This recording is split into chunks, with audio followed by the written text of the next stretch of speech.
ఈ పెద్ద బావి దగ్గర ఇలాంటి ఒక నిర్మాణం మనకు కనిపిస్తుంది. ఇది పూర్తిగా ఎర్ర ఇటుకలతో నిర్మించబడి ఉంది. మేబీ అప్పట్లో ఇక్కడ రెవెన్యూ ఆఫీసర్లు ఉండేవాళ్ళు. సో, వాళ్ళలో ఎవరన్నా దీన్ని నివాసంగా ఉపయోగించుకొని ఉండొచ్చు.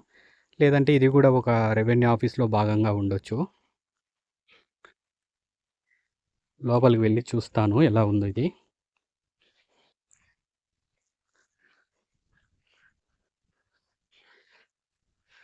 ఈ కోట మీద ఉన్న నిర్మాణాలలో చుట్టూ ఉన్న గోడలన్నీ బాగున్నాయి గానీ, పైన ఉన్న టాప్ మాత్రం అంతా డెస్ట్రాయ్ అయింది. సో, ఇవన్నీ చెక్క నిర్మాణాలు అయ్యుండొచ్చు పైన. సో, అవైతే తక్కువ కష్టం కాబట్టి చెక్కతో నిర్మించి ఉండొచ్చు టాప్స్‌ని. సో, అవి ఇన్ని రోజులు మన్నికయ్యే అవకాశం ఉండదు. సో, అందుకే ఈ కోట మీద ఉన్న నిర్మాణాలలో చాలా వాటికి పైకప్పులైతే లేవు.